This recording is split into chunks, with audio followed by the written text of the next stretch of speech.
A continuación, La Verdad.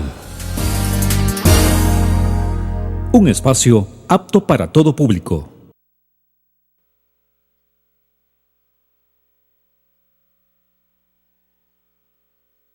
En un mundo convulso, lleno de mentira y engaño, surge una alternativa. Dime la verdad. Política, música, arte, Todo verdad. deporte, religión, psicología. Solo la verdad. Contundente e inapelable. Reunir lo mejor. Brindar una opinión. Por Costa Rica. La verdad. Y lo que diga Vivian es la verdad. Hola amigos, buenas noches, ¿qué tal? Mucho gusto volvernos a encontrar. Estamos aquí desde el corazón de la capital de nuestro querido país, en el pleno centro de San José, en los estudios del Grupo Extra, Extra TV. Y siempre les cuento dónde estamos porque es un orgullo saber que estamos a 100 metros del Parque Central, de la Catedral, de esta capital, y desde aquí se origina en vivo esta señal que llega a todo el país. Muchas gracias por acompañarnos y muchas bendiciones, y esperamos que el programa de hoy sea muy productivo, muy educativo, que aprendamos muchísimo y que a veces tenemos tantas dudas sobre la materia que vamos a ver hoy, que hay que aprovechar esta hora porque tenemos a dos verdaderos expertos que han aceptado conversar con nosotros hoy sobre su profesión, sobre sus carreras, su vocación y sobre lo que están haciendo en la materia. Bueno, ¿de qué materia estamos hablando?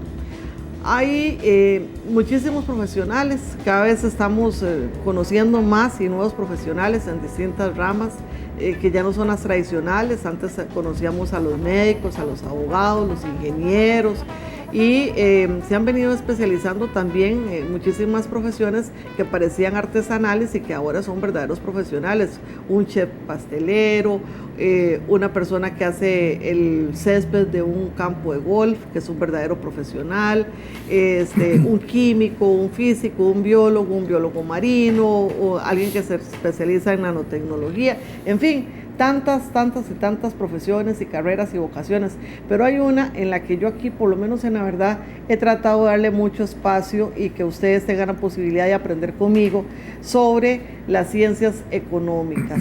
Y hoy tenemos a dos profesionales que son contadores públicos, y hay un colegio de contadores públicos que es diferente a los contadores privados, pero que todos necesitamos cada vez más saber un poquito de la importancia que tienen estos profesionales en la vida de nosotros como ciudadanos, de nuestras empresas, de nuestros negocios y en general del país. Así es que hoy vamos a conversar esta noche con el señor presidente de la Junta Directiva del Colegio de Contadores Públicos, que se encuentra aquí con nosotros y nos hace el gran favor de estar, y es don Francisco Ovares Moscoa. Muchas gracias, don Francisco, por estar con nosotros esta noche, y vamos a tratar de sacarle todo el jugo, porque qué bueno que nos haya aceptado esta invitación. No, con todo gusto, doña Vivian. Primero que nada, muchas gracias a usted por invitarme, y al público que nos está viendo hoy, pues estamos para servirles en todo lo que es esta materia odiosa. En la jerga tributaria se dice que la materia tributaria es materia odiosa. Sí. Pero yo les digo que ustedes tienen que ver un poco sobre las normas internacionales de información financiera, sobre las normas internacionales de auditoría, y leerlas para que verdaderamente sepan lo que es materia odiosa. Por Dios, ahora sí, ya con solo esa introducción, pero yo sé que es vital, y ahora voy a decir una cosita de por qué esta materia es vital para los costarricenses. Bueno, y no vino solo don Francisco, vino acompañado del licenciado Mauricio Rivera, contador público, también un amigo aquí del programa que en otras oportunidades lo hemos consultado. Él tiene su propio despacho de contadores y entonces es todo un experto en la materia, y entre los dos, bueno, primero le doy la más cordial bienvenida también a mi amigo Mauricio, que ya está aquí con nosotros, que está deseando despejarnos todas las dudas, ¿verdad? Sí, muchas gracias, doña Vivian, por la invitación que ha cursado el día de hoy. Muy agradecido, presidente de nuestro colegio. Es un agrado acompañarlos a ustedes esta noche, y esperamos que el programa sea muy enriquecedor en todo lo que vayamos a conversar esta noche, porque va a ser temas pues muy prácticos del día a día, que es muy importante para todos los televidentes que están viéndonos, que venga a ayudarles para la toma de decisiones de todas sus actividades económicas que realizan. Muy bien, bueno, está muy serio Mauricio, ¿verdad? Lo vi muy serio ahí en la definición. Bueno, yo dije ciencias económicas. Así cuando yo estudiaba, allá por los años 70, 80, había una facultad que era la Facultad de Ciencias Económicas en la Universidad de Costa Rica. Y en el día no había nadie. O sea, uno podía ir ahí a leer, a estudiar. Pero después de las 4 de la tarde era hormiguero. Y es que todos los estudiantes de Ciencias Económicas tenían trabajo. Rapidito encontraban trabajo. Eran pocos los estudiantes que iban en el día. Y era una facultad que uno decía, esos son unos pipas, son unos genios, porque estaban al frente de físico-matemáticas, y entonces ahí eran todos los números. Yo por lo menos he sido muy alérgica a los números, y entonces siempre decía, uy, qué dichosos, que son tan inteligentes. Y andaban, ¿verdad? Y sacaban cuentas. En esa época descubrí las ciencias económicas, y con el paso del tiempo quiero decirles, señores, que cada día tiene más importancia tener acceso a un profesional como son ustedes para que nos ayuden en una materia tan difícil, ¿verdad?, como es la economía, y llevar nuestras propias finanzas en orden y tal, y podernos enfrentar a un sistema que en nuestro país está, que es el sistema tributario, que definitivamente es importantísimo, y del cual muchísimos costarricenses no entienden y no saben la importancia que se tiene de estar informado del pago de los impuestos, cuáles impuestos hay que pagar, cuándo hay que pagarlos, etcétera. Pero más que los impuestos también está el orden, ¿verdad? El orden financiero que tiene que tener uno. Y yo quiero que empecemos por ahí para ir desmenuzando un poco la materia, porque es un tema muy interesante. ¿Cuántos costarricenses sabemos que tenemos que llevar por lo menos una contabilidad básica? Una hojita donde diga cuánto entró, cuánto salió, cuánto gasté, cuáles son los pagos, no sé. ¿Por qué no empezamos por ahí para ubicarnos un poco en esa materia de ordenarnos y para que el público empiece como a asimilar un poquito la materia? Pues yo diría que casi todos los costarricenses deberíamos de llevar eso si lo vemos desde la perspectiva de quienes forman parte de una sociedad costarricense, las sociedades, las empresas como tales, las personas físicas que tienen una actividad lucrativa, llámese empresarios, llámese microempresarios, llámese profesionales, y también un factor muy importante que es el control presupuestario de los ingresos, los costos y los gastos que se debe llevar en toda familia que existe en este país. De ahí es donde nace la contabilidad. O sea, la contabilidad es básicamente un proceso en donde usted hace un registro contable, un procesamiento contable, la contabilidad privada, en donde usted determina con base en cuáles son sus ingresos, cuáles son sus gastos y menos sus costos, usted determina cuál es la utilidad que usted tiene, cuál es su superávit que usted tiene. Eso es un parámetro que de alguna u otra forma mide nuestra capacidad para enfrentar deudas. Ahora que estamos en el problema macroeconómico, viéndolo un poquito más de Costa Rica, lo que se habla con los problemas del PIB que tiene Costa Rica, que en el año 2015 Don Francisco, lo voy a interrumpir, tiene que irnos traduciendo, porque algunos podemos entender que es el Producto Interno Bruto, pero yo quiero que el público me entienda, entonces hagámonos como que estamos en una clase, ¿verdad? Para que podamos entender. Sí. La pérdida, por decirlo así, o sea, los ingresos, los gastos que tiene el gobierno de la República son superiores a los ingresos que genera el gobierno de la República. Eso le da una pérdida. Perdón, ¿eso pasa aquí en Costa Rica? Eso pasa en Costa Rica, pasó en Costa Rica, y el año pasado cerró con un 5.9% del PIB. Bueno, esa forma de controlar es la que nos determina la contabilidad, la situación económica y la posición financiera de las empresas y del gobierno, viéndolo ya en forma macroeconómica. La contabilidad es un proceso, tal vez una de las carreras más antiguas, ¿verdad?, donde se determina básicamente para qué sirve.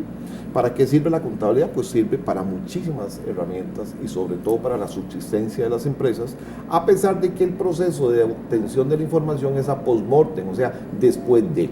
O sea, usted al final de un periodo fiscal, llámese del 1 de octubre al 30 de septiembre del año siguiente, usted determina cuál es su utilidad o cuál es su pérdida. Es una información obtenida ya a post-mortem, ya el tiempo pasó. Pero es una información valiosísima para poder tomar decisiones con respecto a ver qué hago, vendo más, bajo los precios, bajo los costos, tengo que bajar los gastos y tomar decisiones. Y eso es lo que está pasando en Costa Rica, es que el 80% de las empresas, de las microempresas, no llegan a segundas generaciones y no subsisten más de 10 años, precisamente porque no tienen un control contable ni un control financiero de lo que es el volumen o el negocio como tal. Y al final no saben si ganaron, no saben si perdieron y no traspasaron a unos horizontes o a unas segundas o a unas terceras generaciones y las compañías mueren. Eso es la parte de la contabilidad. El ejercicio público... Pero perdón, entonces el presupuesto no nos va diciendo cómo vamos, porque si yo digo, bueno, yo tengo tanto, este es el presupuesto que tengo, lo tengo que alargar, o sea, cómo lo voy a invertir, hago un presupuesto y al final tengo que saber cómo me está yendo, o sea, el día a día. O sea, perdón, no sé si me voy a entender. Presupuesto es precisamente lo que dice la palabra, un presupuesto de lo que va a pasar. Precisamente el registro, la obtención de la contabilidad en el día a día, en el mes a mes, lo que hace es compararlo contra el presupuesto y usted determina cuál es la variación. Eso es lo que se determina cuando hay un control presupuestario. Porque puede ser que entre o no entre dinero, que tenga emergencias o cosas. Puede ser que una empresa haya decidido vender a X mes unas exportaciones a un país o a un cliente potencial y en ese mes no se dio la venta o del todo no se va a dar o no se exportó. Entonces, esas son las medidas, esas son las variaciones que salen al comparar el presupuesto con la información contable en forma real o en forma verídica, que sale luego del proceso del registro, que es lo que hace un contador privado. Lo que hace un contador público en este país, que es una de las profesiones que está teniendo un cambio increíble en el mundo. Aunque ustedes no lo crean, es una de las materias y una de las carreras que está tomando un dinamismo, precisamente porque lo que se persigue es que hay un órgano que es el que controla al contador público, que se llama el IASB, el International Accounting Standard Board, que es una junta que establece todas las normas de contabilidad a nivel mundial que se encuentra en Inglaterra. Esa junta, Costa Rica, depende del IFAC, que es la Internacional de Contadores que se encuentra en Nueva York, y el IFAC junto con el IASB son los que regulan la profesión contable de la contaduría pública, específicamente a nivel latinoamericano en todos estos temas. ¿Qué son normas? Procedimientos, son reglas. normas, procedimientos, pero es un tema, como le dije al inicio, bastante complejo, pero me parece que importante. Pero es importante porque eso es reciente. Sí, claro, pero lo que pasa es que en el mundo ha evolucionado y han pasado muchos hechos a través de la historia, los últimos 10, 15 años, que precisamente lo que están tratando es de regular el IASB y el IFAC, la profesión contable, tendiente a mejorar la calidad, la ética, el trabajo del contador público, porque han pasado casos nacionales e internacionales que han causado una condición en contra del contador público y en contra de la profesión, que ha causado serios conflictos económicos. Le voy a mencionar a nivel internacional, por ejemplo, el caso de Enron, que fue una empresa norteamericana que cotizaba en bolsa, que era una empresa de Telecom, que lo que hizo una firma de auditores, que inclusive era una de las firmas de auditores más grandes del mundo, desapareció después del escándalo del caso Enron. O sea, los estados financieros estaban adulterados, no mostraban la realidad de la empresa. El caso Parmalat. Y ellos estaban dando fe que estaban... Ellos estaban dando fe, como tiene el contador público, fe pública, estaban dando fe que las cifras que mostraban los estados financieros eran la realidad, y al final no eran la realidad. Fíjense que en caso de Costa Rica también, que es una acción que venimos como colegio tomando, que a partir del 1 de julio el Colegio de Contadores Públicos tiene la obligación, y todo aquel contador público, ya sea por medio de un despacho o ya sea por medio de persona física como tal, que realice alguna auditoría, tiene la obligación de implementar y desarrollar un control de calidad. En Costa Rica han habido casos, y no me voy a ir muy largo, me voy a ir en el último año, hay casos en este momento que tienen empresas cuestionadas a los bancos de contadores públicos que han firmado estados financieros completamente falsos y, como decimos en el argot contable, maquillados. Le voy a decir un caso, lo que ha pasado, el caso de Jamber, no mostraba la realidad. Los estados financieros y el auditor que firmó Jamber no mostraba la realidad. Le voy a mencionar otro, Copeacerri, que de alguna u otra manera también no mostraba la realidad de lo que el contador público había indicado en un dictamen que eso es lo que se hace producto de una auditoría, había dicho que las cifras eran tales y tales y tales cuando en la realidad no existía. Y así podemos hablar de muchos casos. Y sabemos también en estos momentos que estamos tomando acciones porque sabemos que en este momento precisamente la Superintendencia de Entidades Financieras tiene una honda preocupación por aquellos contadores públicos que de alguna u otra manera, abocándose a la fe pública, utilizando o malversando la fe pública y solo por una condición económica, lo que están tratando de hacer es firmar un documento sin verdaderamente hacer un control de calidad de su trabajo. Por eso le digo que toda esta norma es una evolución en una profesión que viene cambiando y no nace de Costa Rica como tal. El colegio está siendo un ejecutor de normas que nos está estableciendo el IFAC y el IASB, porque lo que quieren es un contador público ético, profesional, transparente y que sobre todo confiable y que la calidad del trabajo represente realmente lo que él firma en el momento en que la firma. Eso es para mencionarle básicamente, doña Vivian, aspectos de lo que es un contador público. ¿Qué es un contador privado? Vamos a ver, cuando un contador privado, cuando yo soy una empresa, yo tengo una empresa que vende llantas, entonces yo llamo a mi contador privado y le digo, mire, dígame cuánto es lo que yo gané, o qué es lo que yo tengo, qué es lo que yo valgo y qué es lo que yo debo, y cuánto gané o cuánto perdí. El contador procesa toda su información, todas las facturitas, todos los costos, todos los gastos y le dice al señor empresario, mire, su posición es tanto y usted ha ganado o ha perdido tanto. Un auditor público, un contador público, dentro de algunas características de funciones, porque hay muchas, pues, auditor forense, un auditor de riesgos, un auditor operativo, un auditor fiscal, un auditor de cumplimiento, gestor de cumplimiento, puede ser un contralor, puede ser un contador, puede ser un gerente financiero, puede ser un auditor interno. Esos son el ámbito de donde abarca la profesión de la contaduría pública. Un contador público, cuando este empresario lo contrata, le dice, dígame si estos estados financieros muestran la realidad de la compañía. Entonces un contador público valida mediante muestras, mediante pruebas y siguiendo las normas que nos dicta el IASB. Lo que hacemos es validar si eso exactamente lo que dice el contador, que hay en efectivo en caja de bancos, que hay en cuentas por cobrar, que hay en inventario de activos o inventario de mercancías y que hay en cuentas por pagar, es exactamente la realidad de lo que es y lo que el contador público demuestra. Una vez que el contador hace su proceso de auditoría, emite un dictamen y dice, sí, en efecto, los estados financieros muestran razonablemente la información que contiene esos estados financieros determinados. Entonces, son dos profesiones que se mezclan entre sí, o sea, el contador privado y el contador público, con la característica que el contador público tiene fe pública y su ámbito es mucho más amplio en cuanto al desarrollo profesional. Y que tiene que tener muchísimo cuidado. Voy con don Mauricio Rivera, que le tengo una pregunta un poco extensa. Ya estamos conociendo aquí a don Francisco, que es el presidente del Colegio de Profesionales en Contaduría Pública, sí. Estoy pensando en la pregunta de don Mauricio. Vamos a ir a un cambio comercial con el permiso de ustedes y volvemos para continuar con este interesantísimo tema que no nos va a alcanzar la hora porque realmente que es muchísima materia, pero vamos y volvemos. Lo mejor, brindar una opinión por Costa Rica, la verdad. Esta Semana Santa, disfrute de la mejor programación por su Extra TV. Lunes Santo, mi historia preferida, a partir de las 8 de la mañana, 9 en punto, Evidencias, 10 de la mañana, Héroes de la Fe, 10:30, mi historia preferida, y a las 11 de la mañana, Orígenes, 5 de la tarde, Escrito está, guiado por Robert Acosta.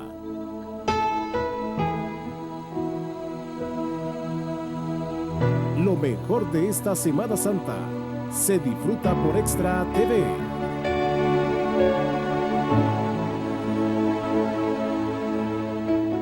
Reciba las noticias en la puerta de su casa. Suscríbase a Diario Extra, el periódico de más venta en Costa Rica. al número telefónico 2547-9300, extensión 109 o al correo suscripciones@rockstra.com. Solo para el área metropolitana, consulte zona de cobertura.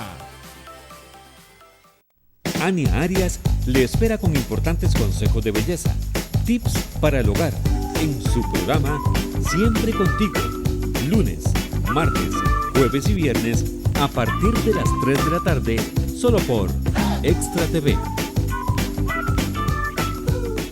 Unir lo mejor, brindar una opinión por Costa Rica, la verdad. Estamos de regreso. Esta noche está con nosotros el licenciado Francisco Ovares y el licenciado Mauricio Rivera, contadores públicos, una materia definitivamente muy interesante. Mauricio, como tenemos poco tiempo, tenemos que comenzar aquí las preguntas. ¿Qué impuestos tengo que pagar yo como ciudadana y como empresaria o como profesional? Digamos, esos tres campos. Como persona, sobre todo para el público que nos está viendo, yo soy una persona común y corriente, ¿qué impuestos tengo que pagar?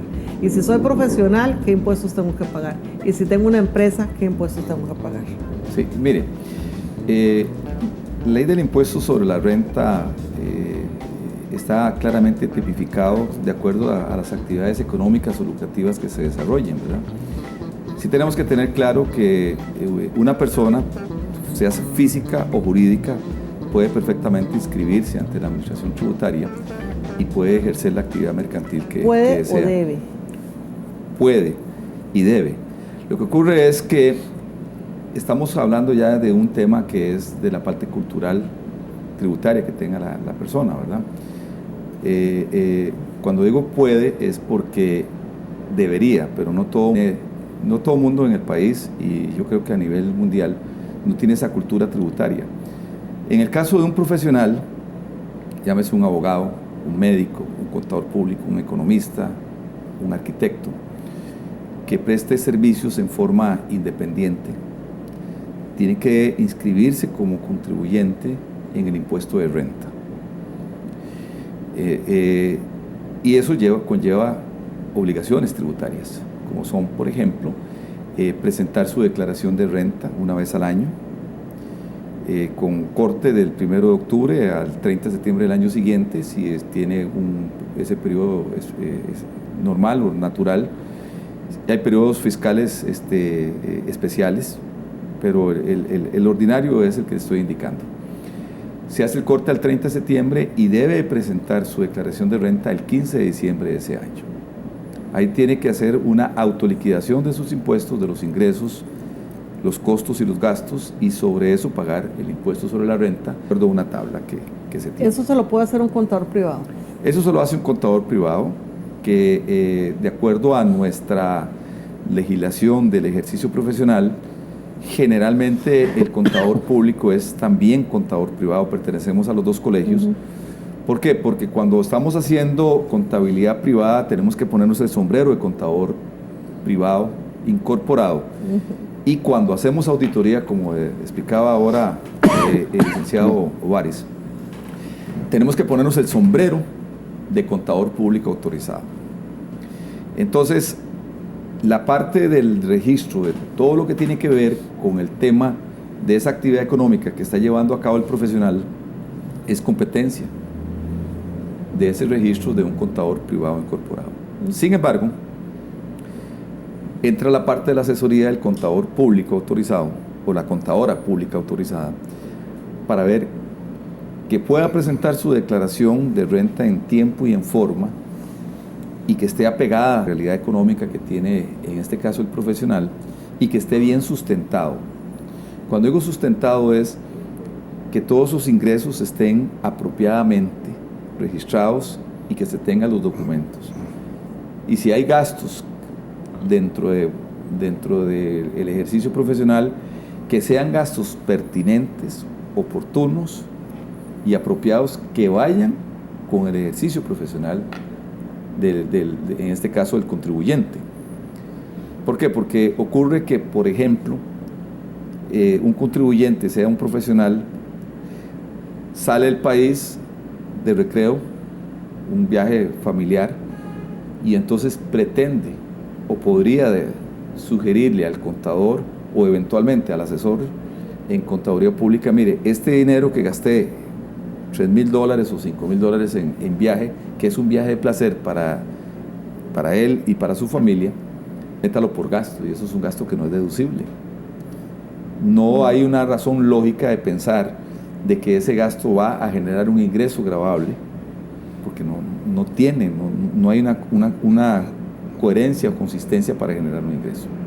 Caso contrario, si yo me voy fuera del país o ese profesional sale a especializarse a un curso de refrescamiento que tiene que ver con su profesión y está debidamente acreditado, no tiene ningún problema para poderlo imputar dentro de su estructura de gastos deducibles. Ahora, tenemos el profesional o la persona que es a nivel técnico, que no es profesional.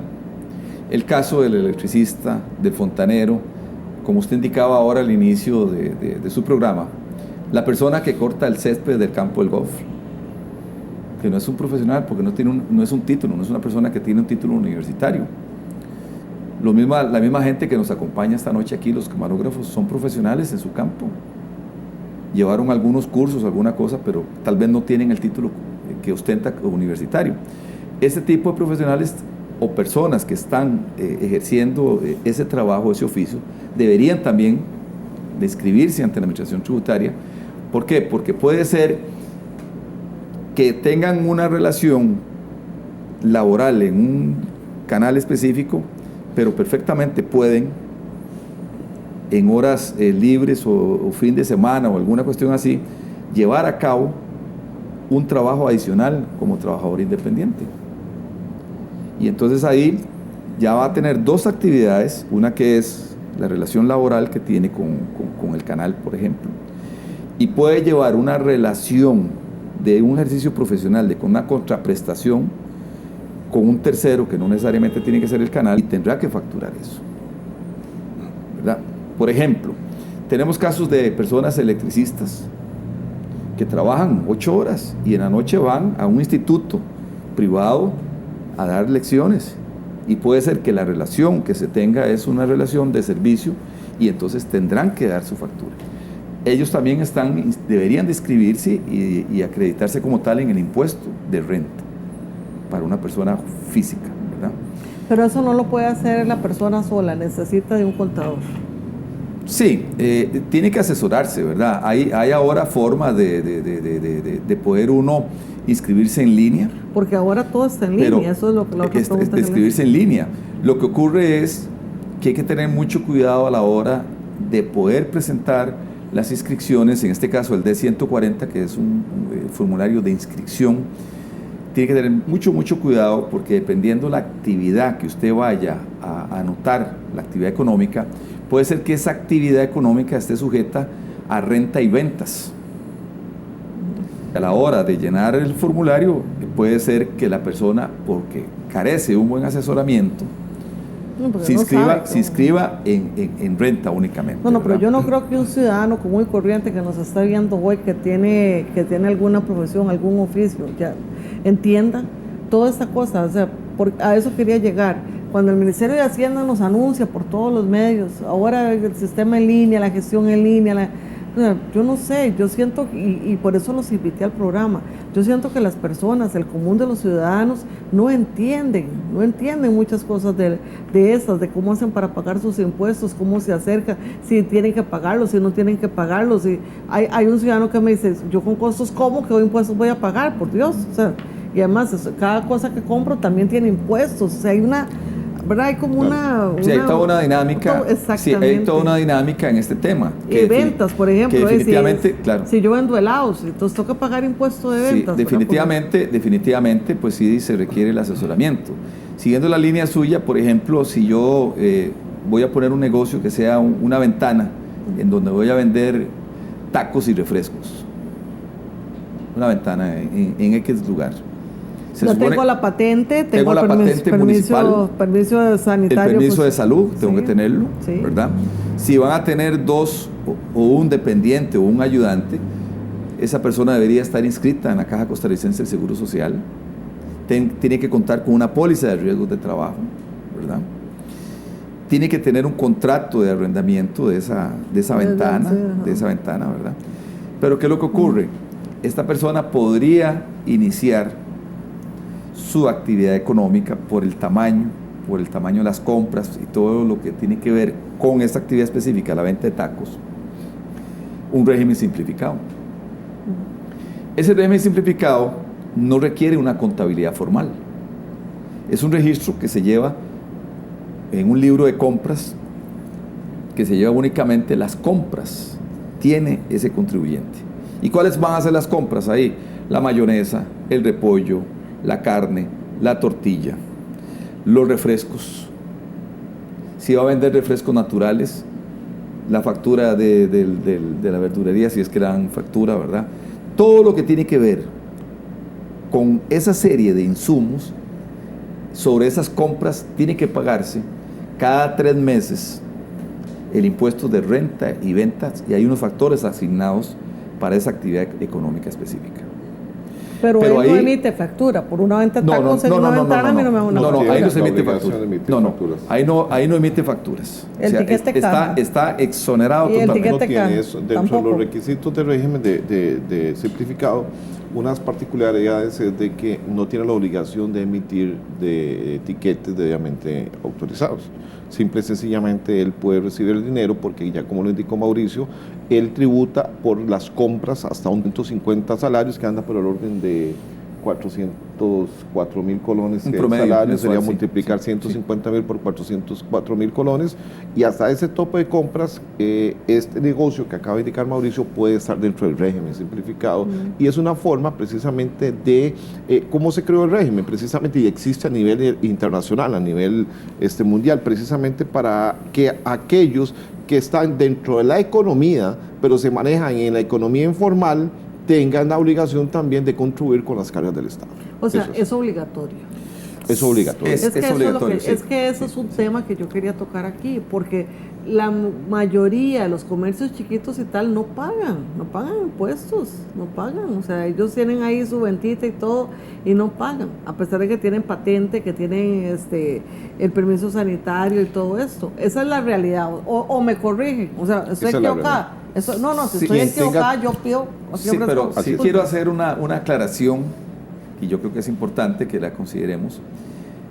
Si ese lugar que vende tacos tiene una patente comercial, ¿sí?, otorgada por la municipalidad del lugar, a fin de año, para la renovación o para la actualización de pago de esa patente comercial, esa persona va a tener que llevar las declaraciones del régimen simplificado, que van a ser 4, porque son cada 3 meses, va a tener que llevarle y llenar el formulario de la declaración.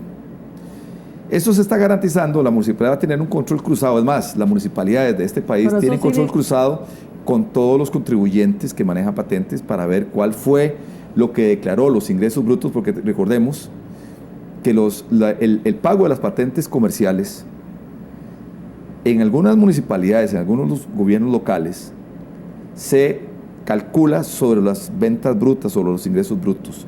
Otras municipalidades lo hacen sobre el ingreso bruto y sobre la renta neta. O sea, los ingresos brutos, gastos, y sobre la renta neta. Entonces, tiene el impuesto de la patente tiene 2 vías. Una parte por los ingresos brutos y otra parte por los ingresos netos o por la renta neta. En este caso, siguiendo la línea del régimen simplificado, el tratamiento es diferente, porque tiene que llevar la persona, porque es sobre la base de las compras que tiene que calcularse la patente. Entonces, yo creo que aquí sí vale la pena aclarar, porque sí existe un control cruzado con las municipalidades. Pero, Mauricio, en el sentido de que vamos a pensar de que los inspectores municipales están haciendo bien su trabajo, ¿verdad? Pensando en el sentido de que si hay un lugar abierto, tiene que abordarlo para ver si hay una patente o no hay una patente de funcionamiento. Y en este caso, con más razón todavía, porque se está vendiendo alimentos al público. Pero, hay un asunto de salud pública también en juego, ¿no? Tengo que preguntarle, con lo que usted me está diciendo, Aquí todos puestos, entonces. Deberíamos. O sea, Deberíamos. si usted me está diciendo eso, Deberíamos. o sea, descubro que todo el comercio informal, para renovar la patente y para estar al día en la municipalidad, están declarando los impuestos. Debería no de lo pagarlos. sabía, o sea, perdón. Entonces, ¿cómo es eso obligatorio? ¿Cómo no se las pueden negar si están pagando los impuestos? Entonces, sí los están pagando. Sí, todo aquel que tenga una actividad lucrativa, debe pagar el impuesto, ya sea por el régimen tradicional O el simplificado. o por el régimen simplificado, pero ya sea una persona física o una persona jurídica, tiene la obligación de pagar los tributos en ese país. Y en las municipalidades están atentísimos cada vez que hay que renovar, entonces que hay que pagar pagar los impuestos municipales de patente y todo eso. Incluso las municipalidades, los gobiernos locales, tienen una sanción ya previamente tipificada de que si el contribuyente que ha otorgado, que tiene la patente vigente, hay una sanción si no presenta la declaración de impuestos municipales, hay una sanción. Y en Hacienda también. Por eso. No, eso es otras sanciones serían Hacienda. En Hacienda es otra cosa. La no presentación del tributo. Sí.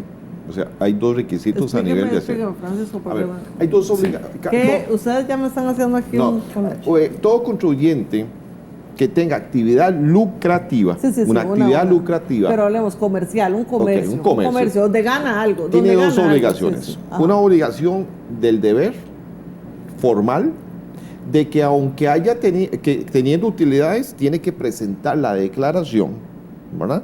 O no teniendo utilidades, también debe de presentar la declaración. Ese es deber formal. Eso es renta. En renta o en ventas, porque puede ser que yo me haya inscrito en el impuesto sobre las Renta ventas. y uno renta y otro los dos. Sí, yo quise poner una tienda de fiestas, pero al final no vendí nada, pero me inscribí tanto en ventas como en renta. Yo tengo el deber formal de presentar la declaración y el deber material de pagar el tributo. Esos son los dos deberes que tienen, tenga o no tenga actividad. O sea, si yo al final del periodo me inscribí y me fui a trabajar fuera del país y no tuve yo ningún ingreso durante el periodo, cuando llega el 15 de diciembre, que es lo que indicaba don Mauricio, que es la fecha de pagar el tributo o de presentar la declaración también, aunque yo no haya tenido ninguna actividad, si no me desinscribí, tengo la obligación, el deber formal de presentar la misma. Eso ante el Ministerio de Hacienda. Ante el Ministerio de Hacienda. Sí, para ahora volver otra vez a la municipalidad. Ahí es donde tenemos la obligación, el deber, cumplir con la formalidad, etcétera. Si no lo hago, ¿qué sanción tengo? Bueno, en el Ministerio de Hacienda, digamos, a nivel de tributos, existe lo que son los intereses. Si yo no presento o cuando tengo que pagar la declaración el 15 de diciembre y la pago un mes después, tengo dos sanciones ahí. Uno me van a cargar intereses respectivos y voy a tener una sanción de un 50% de un salario base hasta un tope de 3 salarios bases de la no presentación de la declaración. Esas son sanciones ya tipificadas. Y ahí sigue una ruta oratoria, un sistema de cobro. Eso lo sigue la Administración Tributaria. La Administración Tributaria ya en sus oficinas de gestión y de cobro son las que tienen que darle seguimiento a esas unidades. Un proceso. Es correcto. Si yo no me apersono a nada, no digo que pagué, que no pagué, o sea, si no declaro, ¿qué pasa? ¿Cómo me controla a mí el Ministerio de Hacienda? Bueno, es que hay muchas formas. Existe o sea, un eso es la evasión. Yo evado. Yo me voy a esconder. Es un omiso, eso es lo que se llama. O sea, nivel yo me voy a tributario. esconder y tributación nunca va a saber que yo tengo una actividad comercial. Bueno, precisamente... Perdón que lo haga así, pero es que quiero explicarle a la gente. El Ministerio de Hacienda ha establecido de alguna otra forma esa forma para controlar los omisos, así se llama, el control de los omisos, ¿verdad? Son aquellos que están en la actividad económica lucrativa del país, pero están omisos porque no están tributando. Entonces, ¿cómo hace? Como decía don Mauricio, hay un formulario que se denomina el D151, que yo tengo la obligación de reportar todos los 30 de noviembre de cada año. Tengo que reportar las compras que yo le haya realizado por 2,5 millones o más de colones, los pagos de servicios profesionales, alquileres y comisiones o intereses que yo le haya pagado a alguna persona. Entonces, ¿qué pasa con esto? Figúrense que usted es fisco, usted es el Ministerio de Hacienda, yo soy una persona, ¿ok? Y Mauricio me vendió a mí 5 millones de colones. Dentro de su declaración de 151, don Mauricio me reportó a mí. Pero resulta que yo no lo declaré. Para mí es una compra, yo no lo declaré. Te vendió. ¿Ok?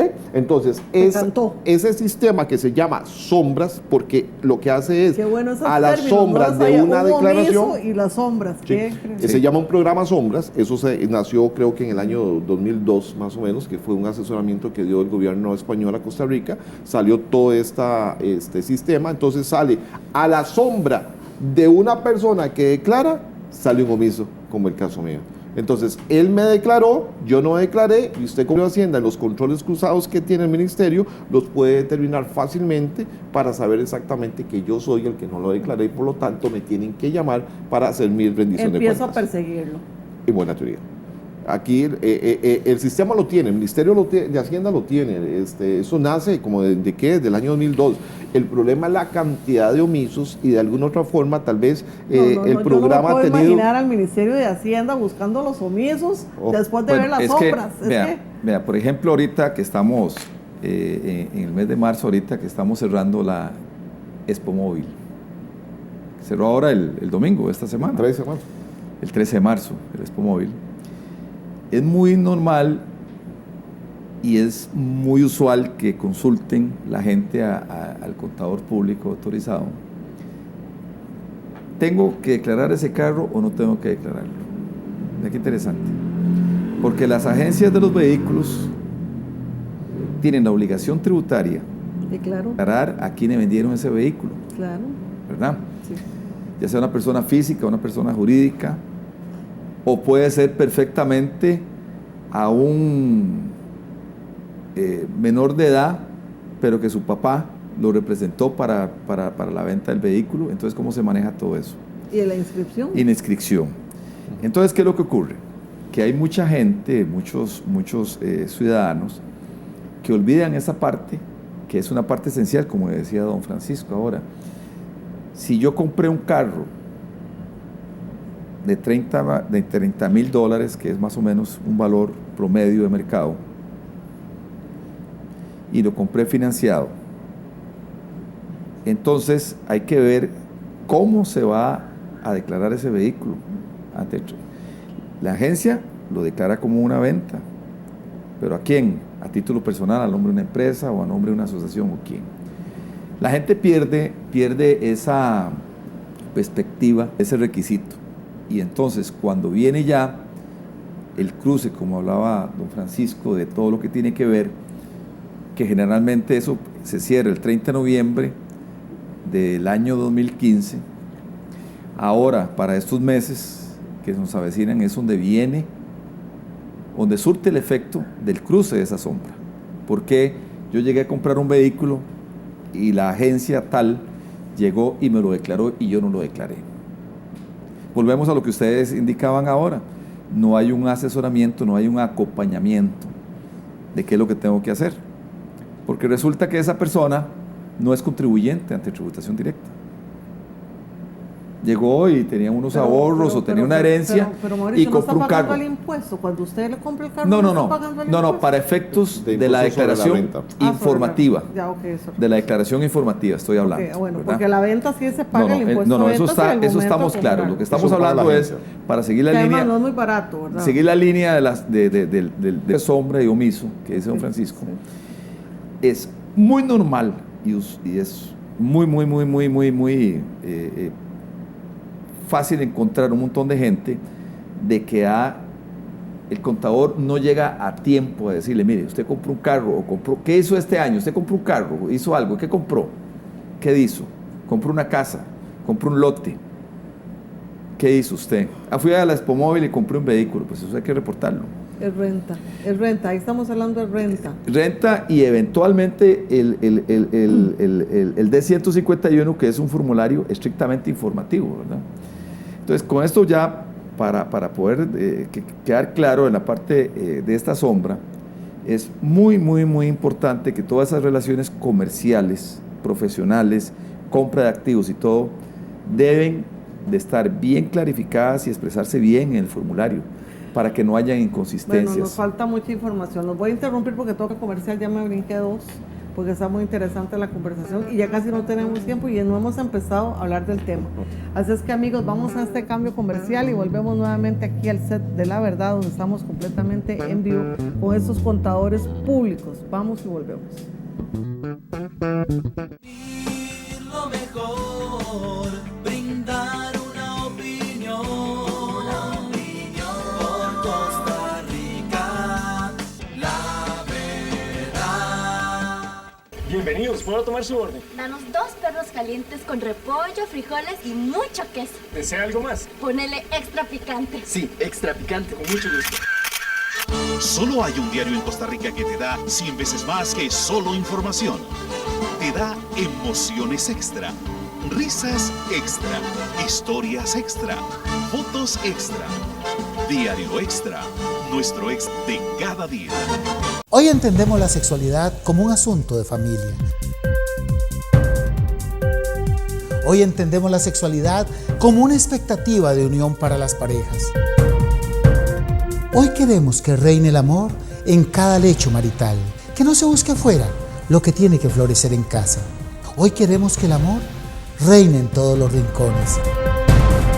Yo soy el doctor Mauro Fernández y le invito a usted y a su familia para que nos acompañe todos los lunes a las 7 de la noche acá en Extra TV.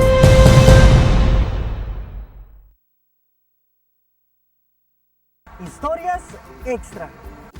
Historias de éxito. De gente común. Contadas por nosotros mismos. Historias de vida. Historias de éxito empresarial. Historia de gente que arriesga y gana. Hombres es Extra. Que dejan huella. Todos los jueves a las 7 de la noche por Extra TV. Unir lo mejor, brindar una opinión por Costa Rica, la verdad. Bueno, muchas gracias a los amigos que nos están escribiendo y reclamando que por qué no abrimos la línea telefónica. No puedo ni preguntar, no voy a poder abrir la línea telefónica, pero aquí en el Facebook, en el Twitter y en nuestro correo, con mucho gusto estamos recibiendo todas sus preguntas y comentarios y yo las voy a trasladar a los señores licenciados para que ellos podamos, tal vez en un próximo programa, o si yo puedo contestar algunas de las preguntas y inquietudes que ustedes tienen. Hay una específica que me llamó la atención ahorita en el corte y es la siguiente, que es un tema que también hemos comentado muchísimo entre Corrillos. Aquí en el Grupo Extra le hemos dado bastante seguimiento y es el siguiente: las empresas pueden tener diferencias de criterio con la administración tributaria y decir, no, vea, usted me está cobrando tanto, pero yo lo que le debo en realidad es tanto. Y hay un enfrentamiento entre el conflicto de saber quién tiene la razón. Y entonces eso se llama un proceso administrativo, ¿verdad? Van y vienen los cobros y tal cual. De repente a un empresario le embargan las cuentas en esta administración. Le embargan las cuentas corrientes, ahorros, dólares, colones, lo que sea, todo lo que tengan en los bancos. El empresario no sabe que le van a embargar las cuentas. ¿De a dónde emana una directriz? Y estoy hablando específicamente de esta administración, del presidente Solís, una directriz para que en sede administrativa, sin una sentencia judicial, donde ya se me condenó, entonces yo tengo que honrar mi obligación tributaria y tengo que pagar, si no puedo, con mis activos, con mis bienes, con lo que sea. Pero ¿por qué me van a venir a embargar el capital de trabajo que yo tengo en el banco? Porque si no, entonces lo tendría bajo el colchón, en una caja fuerte, no voy al banco. Si yo sé que yo no tengo seguridad jurídica para tener mi dinero, yo lo meto aquí debajo y entonces, le voy a pagar aquí escondidas, que no me dé Hacienda. ¿De a dónde? En sede administrativa. Ahora se están enfrentando los empresarios y espero que muchos me estén viendo para que escuchen las respuestas de ustedes, que les embargan las cuentas en los bancos nacionales y los bancos privados de repente. O sea, es como un asalto. El empresario va para el banco y ya que le dice, no, mira, no tiene dinero. ¿Y qué hago? Yo tengo que ir a comprar el repollo y pagarle al empleado. ¿Me podrían explicar ustedes qué saben, qué conocen de esta directriz? Que aclaro, en sede judicial totalmente claro, o sea, es constitucional, es legal, es el debido proceso, etcétera, y yo me expongo a las sanciones si yo no pago y no honro mis tributos y cómo tengo que pagarlos. Pero en sede administrativa, donde todavía yo me estoy enfrentando, no mire, tributación directa, yo no le debo eso, le debo aquí, estamos hoy en ese pleito, porque ahí están embargando las cuentas. Perdóneme. Sí, vamos a ver. A ver si, no sé si fui clara, pero tenemos ya pocos Sí, minutos. son dos actos. Uno actualmente sí pueden haber controversias en un proceso de fiscalización, ¿verdad?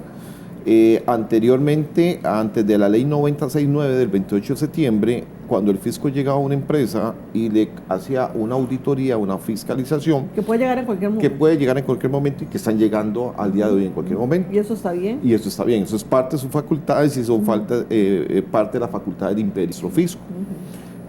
Llegaba, le hacía una determinación y le decía, mire, usted me declaró tantos, 1 millón de colones de renta bruta. Yo le digo que no es 1 millón de colones, le voy a rechazar estos gastos porque estos gastos para mi criterio no son deducibles. Entonces el contribuyente seguía simple y sencillamente, el fisco llegaba ahí, notificaba un traslado de cargos, que es lo que se llamaba en ese entonces, y seguía una fase recursiva. Esa fase recursiva empezaba ante la misma oficina, ante la misma administración tributaria. Después de ahí, si la administración tributaria confirmaba el ajuste que el mismo fisco hacía, seguía ante el Tribunal Fiscal Administrativo, seguía ante el Tribunal Contencioso y ante la Sala Primera, y ahí terminaba el acto. Con un cobro, sí, básicamente, diciéndole. Una sentencia, digamos. Con una sentencia firme. Hablamos de una sentencia. Correcto, con una sentencia firme, con un cobro ya ejecutable, diciendo los tribunales de justicia me dieron la facultad para yo cobrar este dinero. Perdón. Y el empresa fisco hacía las gestiones de cobro y iba a traer los bienes correspondientes. Pero ahí en ese proceso judicial, un juez podía decretar como una medida cautelar el embargo preventivo de bienes, de cosas, etc. No se daba en esa línea, okay, no se daba embargo preventivo. Okay. Con la ley 96.9 hubo un cambio en donde se dijo, aquí es una doctrina que es el solve repete, que es pague ahora y luego pelee. Porque precisamente con la ley antes de la 96.9, luego de 10 años de estar peleando, cuando el fisco llega a hacer el cobro efectivo de los dineros, resulta que ya los bienes de las empresas no están, e inclusive en algunos casos ya las empresas ni existen.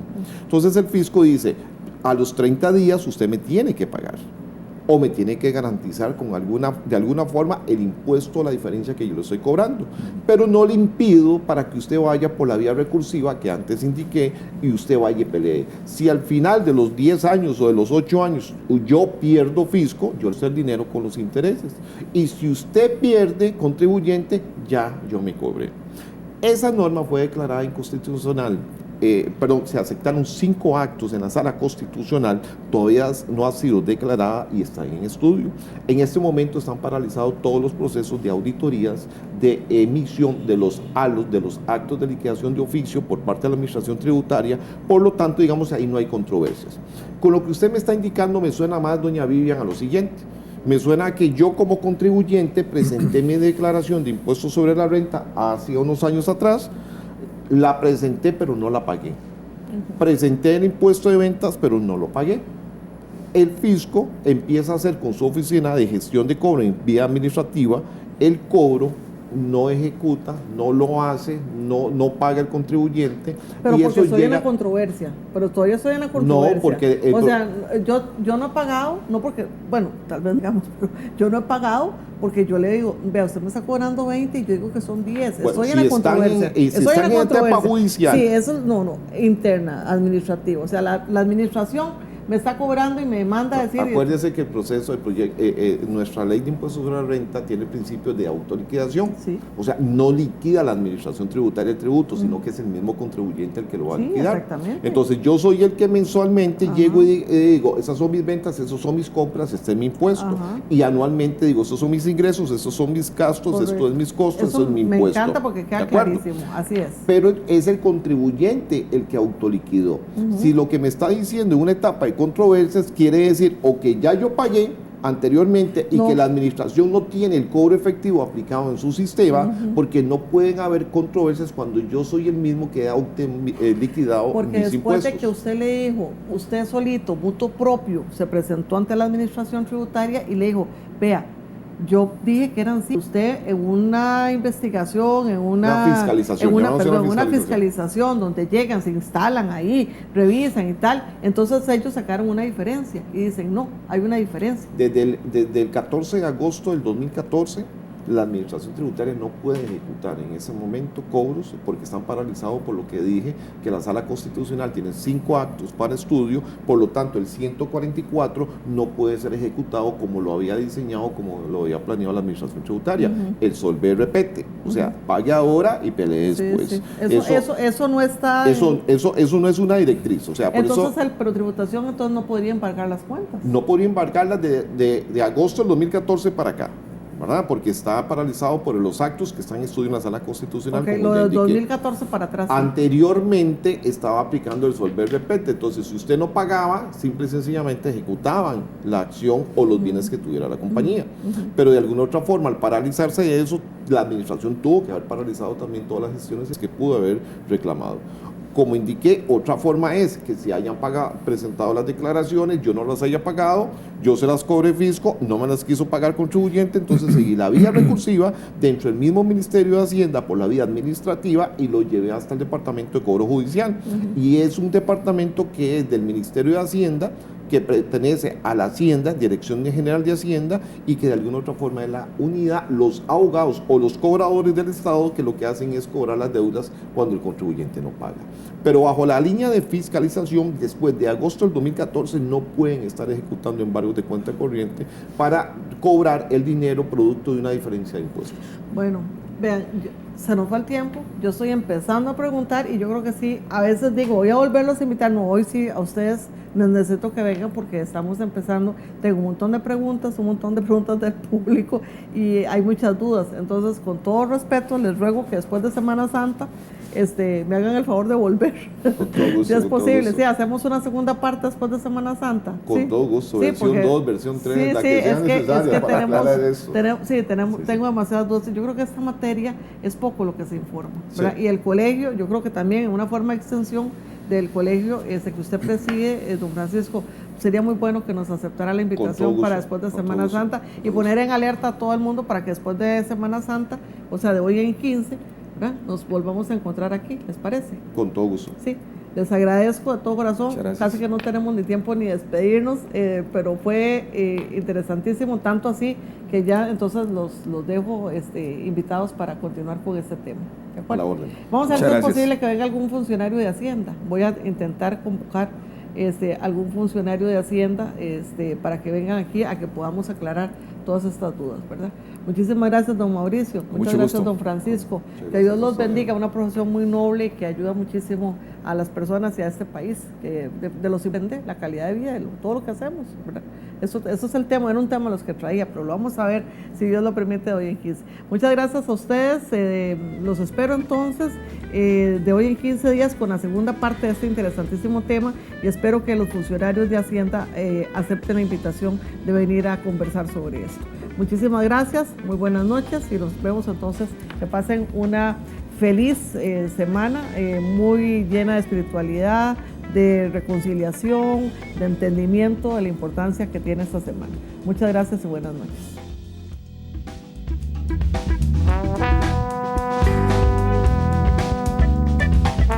En un mundo convulso, lleno de mentira y engaño, surge una alternativa. Dime la verdad. Política, música, arte. Toda la verdad. Deporte, religión, psicología. Solo la verdad. Contundente e inapelable. Reunirnos, brindar una opinión. Por Costa Rica, la verdad. Y lo que diga Vivian es la verdad.